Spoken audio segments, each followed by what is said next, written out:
understand your pain and the nights you stayed up in tears, hurt and broken by abuse and other people's jeers. But remember, a rose by any name is still a rose. They may have called you bastard because your father, you don't know. And they may look down on you with their huge and prideful egos. But remember, a rose by any name is still a rose. They may have labeled you as ugly, has said, no beauty dwells within. They may have called you fat, too black, short or sickly thin. But remember, a rose by any name is still a rose. They may have called you dumb and have said, she'll never succeed. And everyone around you has turned their backs and agreed. But remember, a rose by any name is still a rose. They may call you what they want and sit on their high thrones, but the stone that the builders reject becomes the top cornerstone. So, remember, a rose by any name is still a rose. They live their lives in ignorance, like sly, evil snakes, trying to get you to give up because it's your spirit they want to break. But remember, a rose by any name is still a rose. They may call you what they want and sit on their high thrones, but the stone that the builders reject becomes the top cornerstone. So remember, a rose by any name is still a rose. So don't give up on the road that you are taking. Don't let them hold you back by falling for their tactics and believing their lies as fact. Because a rose by any name is still a rose. So what if they don't believe in you? You must believe in yourself. Don't take your self-love and esteem and just put it on the shelf. Because a rose by any name is still a rose. So no matter what label they give you or the lies that they compose, it doesn't define who you are. For a rose by any name is still a rose. Greetings everyone, this is Loren from the Journey to Wholeness series, and I was doing some reflection and I want to share on some of the reflection that I was doing earlier today. So I often have the opportunity to pour into the lives of young women and talk to them about all sorts of topics. Anger, talk to them about purpose, identity, talk to them about femininity, talk to them about a lot of different topics. And I was thinking about a group of young women that I had the privilege to speak to recently. And in speaking with them, I realized that one of the biggest challenges that we have amongst our young women is a lack of understanding their value. A lot of them don't understand how valuable they really are. And when I sort of looked deeper into the situation, I realized that a lot of them have been victims of maybe verbal abuse, emotional abuse. A lot of them have also been victims of physical abuse. And with abuse can come a distortion of reality as it relates to who you really are. And it definitely affects your self-esteem. And I want to just speak to the young woman out there, young and old, because I think we've all experienced being called out of our names. We've all experienced maybe being bullied. We've all experienced maybe being demeanored. We've all experienced being spoken to in a way that hurts. I'm sure we have all been through it. I remember in high school, and I shared this with the young woman. I remember in high school, I had a lot of friends in high school. Well, not a lot, but I had friends in high school. But I also had persons that did not like me in high school. And I remember a particular person would always say, "Oh, she has devil eyes." And then I remember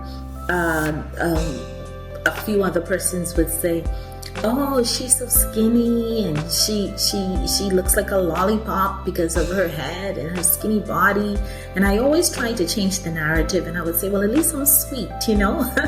and then sometimes they would say, "Well, she doesn't have a nose bridge," and so we've all experienced bullying. Whether it may be in a workplace setting, whether it may be in college, whether it may be in high school, whether it may be in your family. It may have come about through maybe said a boyfriend, or you may have experienced it, Lord forbid, at the hands of a father or even a husband, or you may have experienced it not just from men, but also from women. And I think it's important for us to realize that people can call you what they want to call you, but it does not define who you are. And I was thinking about this point, and I was thinking about the experience I went through in high school. And my dad would always tell me, "Loren, a rose by any name is still a rose." And he always said that. And when I thought about it, it really, it's true. Because you can call a rose anything, but it's still a rose, meaning that people can call you anything that they want to call you, but that doesn't change your value. That doesn't change the fact that your value is intrinsic. It doesn't change your qualities. It doesn't change your gifts, your talents, your ability. It doesn't change your nature of who you are. Unless you allow it to change you. And so I also thought about Shakespeare play Romeo and Juliet, when Juliet says, "What's in a name? What's in a name? It's neither hand or foot or any other object belonging to a man." When she said, what's in a name? Basically, she's saying that our name does not necessarily define us. Who we are defines us. And I also thought about the fact that God said in His Word that we are created in His image and in His likeness. Now, let's take a moment and really think about this. The Creator of the universe, God Almighty, the intelligent designer, God who is omniscient, omnipresent, and omnipotent made you. And so why do we think that we can think of ourselves as not having value or worth when we were made by God? Think about it. You were made by God. That's powerful. That is powerful. You were made by God, and God doesn't make mistakes. He knows exactly why He made you the way He made you. He knows exactly why He made your hair the way it is, your skin the way it is, your temperament the way it is. He knows exactly why He made your personality the way it is. The late Dr. Miles Monroe always said, "No one knows the product like the manufacturer." And no one knows us like how God knows us, because God knows things about us that we will never know. God knows our deepest potential, our deepest fear, our deepest needs. He knows exactly what He has made us for and the purpose He has made us for, and He has the blueprint of our lives. So let's not fall into the trap of believing other people's lies as facts or allowing people to define who we really are. Let's leave that job up to God, because He's already done that. So another example I would like to give you as it relates to this topic is an example of a $100 bill. If I was to take a $100 bill, mash it up real good, and ask you, do you want it? Of course you're going to say, yes, I want it. What if I called it a name and say, well, it's a mashed up $100 bill? Will you still want it? Of course you'll still want it because it still holds its value. So what if I take that same $100 bill and I stamp all over it and get mud on it, and I asked you, do you want this? Do you want this $100 bill? Most persons would say yes. Why? Because it's still, even with the mud, even with the dirt, even with the sin on it, it still holds its value. Okay, what if I take that same $100 bill and I throw like a liquid on it or something? And like milk or water or tea, whatever, and I asked you, it's wet. I'm labeling it and I'm calling it wet, and it's soggy, it's wet. Would you still want that $100 bill? Most persons would say yes, because it still holds its value. And that is one thing I really, really want young women to understand, and older women to understand, and not just women but men as well, that our value is intrinsic. Our value is not based on how much money we have, how much clothes we have, how much material things that we have, how much education that we have. Our value is not based on anything.